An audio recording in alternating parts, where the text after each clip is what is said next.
लंबाई को 5 मात्रक घटाने और चौड़ाई को 3 मात्रक बढ़ाने से एक आयत का क्षेत्रफल 9 वर्ग मात्रक कम हो जाता है, परंतु यदि लंबाई को 3 मात्रक और चौड़ाई को 2 मात्रक बढ़ाया गया होता तो उसका क्षेत्रफल 67 वर्ग मीटर बढ़ गया होता। आयत की लंबाई और चौड़ाई ज्ञात कीजिए।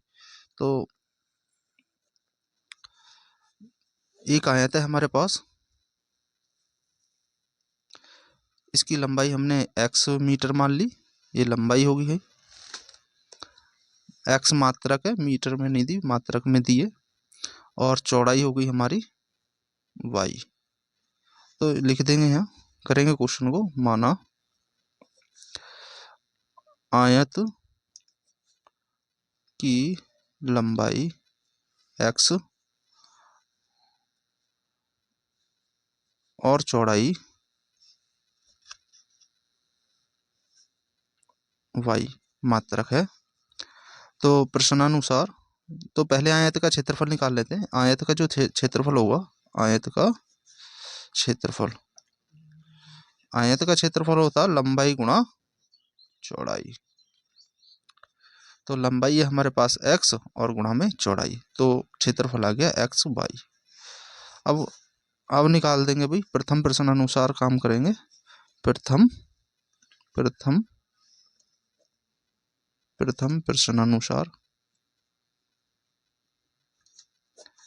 प्रश्नानुसार जो होगा हमारा, यहाँ करा यदि लंबाई को 5 मात्रक घटाने पर, लंबाई है हमारे पास x, तो लंबाई जो थी अब हमारी हो जाएगी x माइनस 5 घटाने के लिए बोल रहा वो।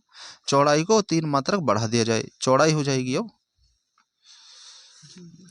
तो यहाँ पर y है चौड़ाई, तो y प्लस 3 बढ़ा दिया।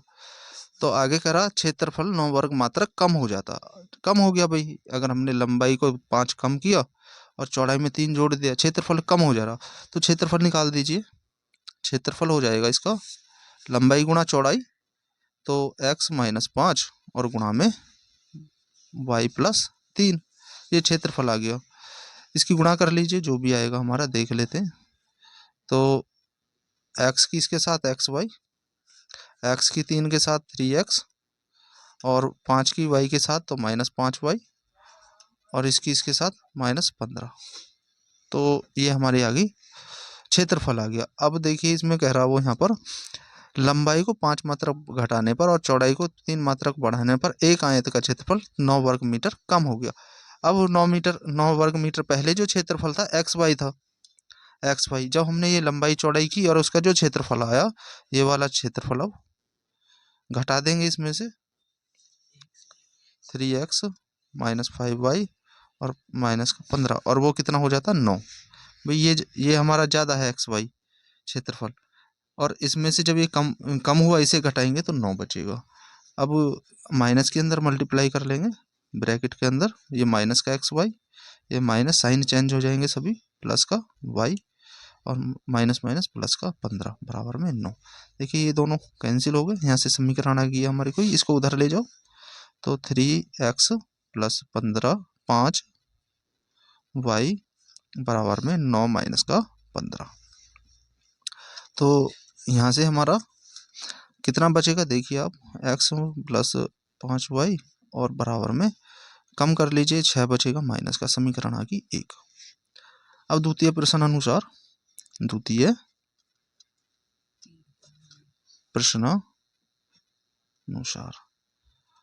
अब वो क्या कर रहा, आगे देखते हैं। 15 और 6, तो यहाँ से हमारा ये माइनस का, ये देखिए -3 था, तो ये माइनस ही रहेगा, ये प्लस है, ठीक है। तो यहाँ से जो है हम द्वितीय प्रश्न अनुसार में देखते हैं क्या कह रहे हैं वो, लंबाई को 3 मात्रक और चौड़ाई को 2 मात्रक बढ़ाया गया। अब जो लंबाई है, लंबाई हमारी थी x, उसको कितना बढ़ा दिया उसने, 3 मात्रक, 3 बढ़ा दिया, और चौड़ाई को उसने कितना कर दिया, 2 मात्रक बढ़ाया। चौड़ाई थी y को 2 बढ़ा दिया। अब जो क्षेत्रफल आएगा, इसका क्षेत्रफल एक होता लंबाई गुणा चौड़ाई, क्षेत्रफल निकाल लीजिए पहले। तो x प्लस 3 और गुणा में y प्लस 2, लंबाई गुणा चौड़ाई से आ गया ये हमारा आयत का क्षेत्रफल होता।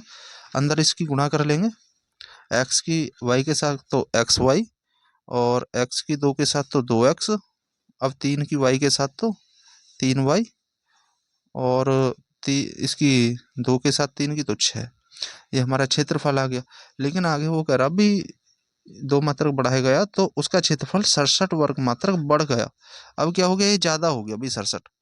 अब प्रश्नानुसार देखिए, x y plus 2x plus 3y plus 6, मैन ये वाला था हमारा मूल जो था पहले वाले जो शुरू में आया था उसका क्षेत्रफल ये था एक्स वाई। अब हमने जब लंबाई चौड़ाई बढ़ाई तो अब ये ज्यादा हो गया, तो इसे कम करेंगे एक्स वाई को, तो हमारा जो बचा वो 67 बचेगा, 67। तो एक्स वाई से एक्स वाई कैंसिल हो जाएंगे, तो 2x प्लस का 3y, और इस 6 को उधर ले जाइए तो 67 माइनस का 6, तो ये बचेगा 61।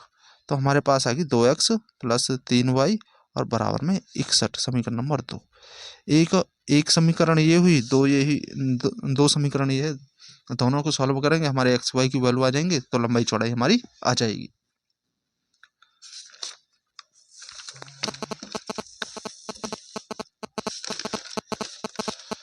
तो पहली समीकरण लिख लेते हैं पहले। पहली समीकरण है हमारे पास 3x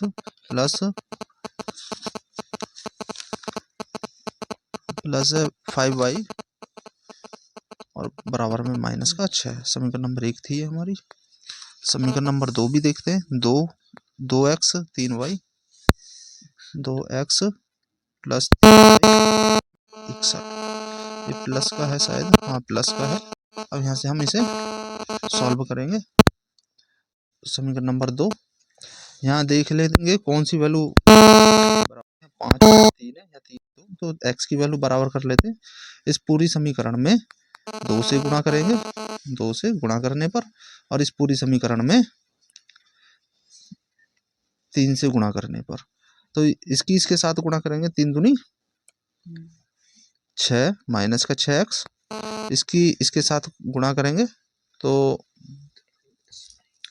5 दूनी 10 प्लस का 10 y, और इसकी गुणा करेंगे, इसकी 6 दूनी 12 माइनस का 12, समीकरण नंबर 3 आ गई हमारी। तो यहाँ से हम करेंगे इसे 3 की गुणा करेंगे इसमें 2 में, 3 दूनी 6x, 3 तिया 9y, और 3 61 में कर देंगे, 3 का 6 तिया 18, 4। जोड़ने पर ये साइन चेंज नहीं होंगे, बराबर है, कट जाएंगे। 10 और 9 19, 19y बराबर इन दोनों को देखिए, यहाँ से 1 बचा और यहाँ से 7 बचा और यहाँ से 1, तो 19 नम्मा y बराबर 19 नम्मा 171, 9 बार कट जाएगा, तो y का मान इन दोनों समीकरण में किसी एक में रख लीजिए, इसमें रख देते हैं, समीकरण नंबर 2 में रखने पर, 2 में रखने पर समीकरण नंबर 2 है हमारे पास 2x प्लस 3y बराबर में 61, और y बराबर रख रहे हैं 9। तो यहाँ जैसी y का मान रखेंगे तो x की वैल्यू हमारी आ जाएगी, तो 2x बराबर 9 तिया 27 और बराबर में 61, 27 हो गए, तो प्लस का, तो 2x बराबर 27 उधर लेके साइन चेंज हो जाएगा, माइनस का 27, 2x बराबर, घटाइए इसमें से 11, 11 में से 7 जाएंगे तो 4, यहाँ बचा 5, 5 में से 3 गए, नहीं 5 में से 2 जाएंगे तो 3, एक हासिल चली गई थी उधर, तो y ये हमारे दोनों ये आएंगे मात्रा, और ये भी आंसर हो गया।